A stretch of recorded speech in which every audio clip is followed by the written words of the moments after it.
سیدنا جابر رضی اللہ تعالیٰ عنہ ارشاد فرماتے ہیں ہم نبی کریم صلی اللہ علیہ وسلم کی مجلس میں بیٹھے ہوئے تھے، ایک شخص آیا اور آ کر کہنے لگا ہائے میرے گناہ، ہائے میرے گناہ، مجھے تو گناہ نے مار دیا ہے، اب مجھے بچنے کی کوئی امید نہیں، ہائے میرے بڑے بڑے گناہ، ہائے میرے گناہ، میں تو اپنے گناہوں کی وجہ سے مارا گیا ہوں۔ فرماتے ہیں جابر ایک دو دفعہ کا یا 3 مرتبہ کا مسجد میں بیٹھا ہوا زور زور سے رو رہا اور کہہ رہا۔ اللہ کے پیغمبر علیہ الصلوۃ والسلام نے فرمایا اے میرے پیارے پڑھ اللہم، آپ لوگ بھی پڑھ رہے اللہم مغفرتک اوسع من ذنوبی ورحمتک ارجع عندی من عملی۔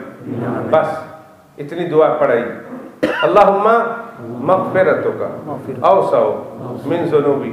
ترجمہ خلاصہ، اللہ مجھے یقین ہے، مجھے پتہ ہے میرے گناہ کی کوئی حد نہیں ہے، میرے گناہ ریت کے ذرات سے زیادہ، آسمان کے تاروں سے زیادہ، بارش کے قطرے سے زیادہ، گھاس کے تنکے سے زیادہ، درخت کے پتے سے زیادہ، سمندر کی جاگوں سے زیادہ، انسانی سانسوں اور بالوں سے زیادہ ہو سکتے ہیں، لیکن اللہ مجھے یہ تو معلوم نہیں کہ میرے گناہ کتنے زیادہ ہیں، مگر مجھے اتنا ضرور پتہ ہے کہ میرے گناہ تھوڑے ہیں تیری رحمت کے مقابلے میں، تیری مغفرت کے مقابلے میں میرے گناہ تھوڑے ہیں، تیری مغفرت میرے گناہوں سے زیادہ وسیع ہے۔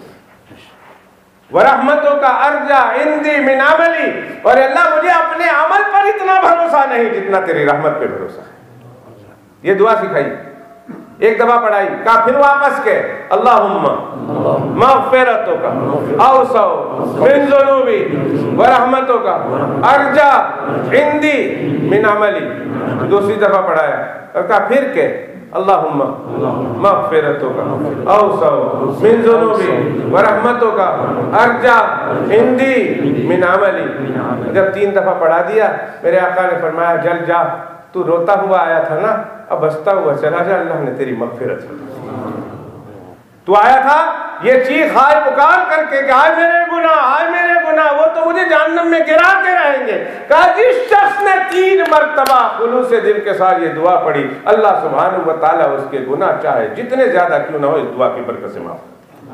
دعا کیجئے نا اللہ میرا آپ کا پڑھنا بھی قبول فرمائے۔ ہم نے تو سمجھ کے پڑھا نا، آپ سمجھ گئے نا، اے اللہ میرے گناہ کی حد کوئی نہیں، لیکن اللہ میرے گناہ اگر میں لے آؤں نا، اگر میں گناہ ادھر لے آؤں اور تو اپنے حساب کے ساتھ آ جا، اپنی مغفرت کے ساتھ آ جا، تو اللہ تیری مغفرت کے مقابلے میں میرا تو گناہ کوئی مانے نہیں، اڑ جائیں گے۔ حضرت شبلی رحمت اللہ علیہ کے ایک چھوٹا سا واقعہ سنا دوں۔ حضرت شبلی رحمت اللہ علیہ سے ایک دفعہ اللہ نے الہام میں کہا شبلی تیرے گناہ میں نے تیرے اوپر پردہ رکھا ہوا ہے۔ الہام ہو رہا تھا شبلی رحمت اللہ علیہ سے، بات ہو رہی، بہت بڑے اللہ کے ولی تھے، بات ہو رہی الہام کہ شبلی تیرے گناہ تو بہت زیادہ ہیں، میں نے تیرے گناہوں پر پردہ رکھا ہوا ہے، اگر تیرے اس پردے کو میں ہٹا دوں اور تیرے گناہ لوگوں کو ظاہر کر دوں نا تو کوئی تیرے پاس بیٹھے گا، تو تیرے گناہ لوگوں کو دکھانا دوں۔ اللہ کی طرف سے الہام ہوا حضرت شبلی رحمت اللہ علیہ، تو حضرت شبلی رحمت اللہ علیہ بھی موج میں آ گئے، کہنے لگے اللہ بے شک صحیح ہے، بے شک میرے گناہ اتنے زیادہ اور اتنے خطرناک قسم کے، آپ نے پردہ رکھا ہوا ہے، اگر آپ اٹھا دوں تو کوئی بیٹھے نا، لیکن اللہ آپ کی رحمت کا بھی مجھے پتا ہے، میں آپ کی رحمت لوگوں کو بتا دوں نا کہ تو کتنا رحیم ہے، تو ایک بندہ بھی آپ کو سجدہ کرنے والا نہیں ملے گا، ایک بندہ بھی سجدہ، میں تیرے رحمت کو اگر کھول دوں تو آپ کو سجدہ کرنے والا ایک بندہ بھی نہیں ملے گا۔ اللہ نے کہا اچھا میں تیرے گناہ نہیں بیان کرتا تو میری رحمت بھی نہیں، تھے رہے فیصلہ ڈیل کر لیتے، ایگریمنٹ کر لیتے، تو بھی اسی طرح رہے میں بھی اسی طرح رہتا۔ اس کی رحمت بندے کے گناہ آسمانوں تک چلے جائیں، آسمانوں کے کناروں کو چھو لے۔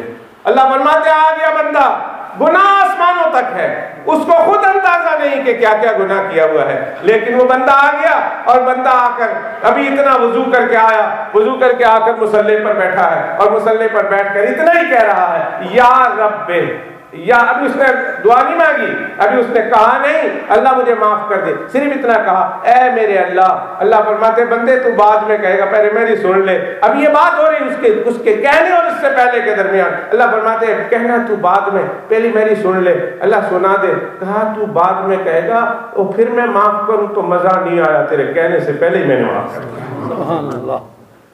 اگر تو بعد میں کہے گا تو مزہ نہیں آئے گا، تو نے مانگا اور میں نے دیا ہے۔ میں وہ ذات ہوں کہ تیرے مانگنے سے پہلے تیرے دل میں جھانک لیتا ہوں، تو مانگنے پہ آیا ہے، میں نے تیرے کہنے سے پہلے تیرے گناہ معاف۔ سونے جاتے ہیں؟ آخری بات پوچھتا ہوں، کھانے تو جائیں گے، کہو انشاءاللہ۔ سب نے زور سے بولی۔ سونے جاتے ہیں کہ ٹی وی کے سامنے بیٹھے بیٹھے سو جاتے ہیں؟ جاتے ہی نہیں، نیچے صوفہ پر سو جاتے ہیں۔ ایک آدمی کہنے لگا مولوی صاحب میں تو بستر، میں نے کہا اللہ تعالیٰ تجھے اپنے بستر پر آرام نصیب کرے۔ کہنے لگے بستر تو دیکھا ہی نہیں، کو 6 مہینے ہو گئے۔ میں نے اس کو کچھ نہیں کہا، اس کی بیگم آتی تھی ہمارے پاس تعویذ لینے کے لیے، دم کرانے کے لیے۔ میں نے کہا تمہارا شوہر بڑا دکھی لگتا ہے، کیوں؟ کیا اس نے کیا شکایت کی؟ میں نے کہا کہ وہ کہتا ہے میں نے 6 مہینے ہو گئے بستر دیکھا ہی نہیں۔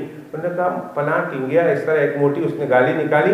اس نے کہا مولوی صاحب اس نے یہ نہیں بتایا کیوں نہیں دیکھا؟ میں نے کہا تجھے دیکھ لیا تو وہ بستر سے دور بھاگ رہا ہوگا۔ انہوں نے کہا نہیں، وہ ٹی وی کے سامنے بیٹھے بیٹھے ادھر ہی سو جاتا ہے، اس لیے اس نے بستر نہیں دیکھا۔ صبح ادھر سے اٹھتا ہے، ساری رات ٹی وی دیکھتا رہتا ہے، اس لیے اس نے بستر نہیں دیکھا۔ ہم لوگ بستر پر جاتے ہیں سونے کے لیے، کیا کرتے ہیں؟ اور بہت ساری دعائیں کرتے ہیں۔ یہ دعا پڑھ لیا کرو، استغفر اللہ الذی لا الہ الا هو الحی القیوم واتوب الیہ۔ یہ دوسری حدیث دے رہا ہوں 3 دفعہ۔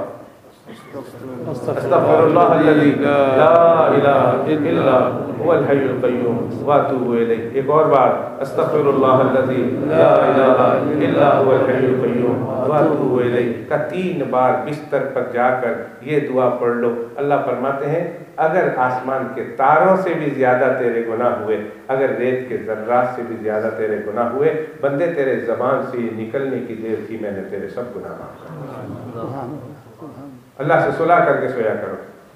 کیا معلوم یہ سونا آخری سونا ہو، اس سونے کو سونا بنا دو، اس سونے کو چاندی نہ بناؤ، لوہا نہ بناؤ، پیتل نہ بناؤ، اس سونے کو مٹی نہ بناؤ، اس سونے کو کیا بنا دو؟ سونا بنا دو، گولڈ بنا دو۔ صلح ہو جائے گی اللہ سے۔ کیا معلوم یہ زندگی کا آخری سونا ہو، عادت پڑ جائے گی، اگر جھانک بھی گئے عادت پڑ جائے گی۔ انشاءاللہ وہ دن جب ہمیشہ لمبا سونے کا آئے گا نا، اس دن بھی آپ اپنے زبان سے کلمہ اور یہ استغفار پڑھتے ہوئے دنیا سے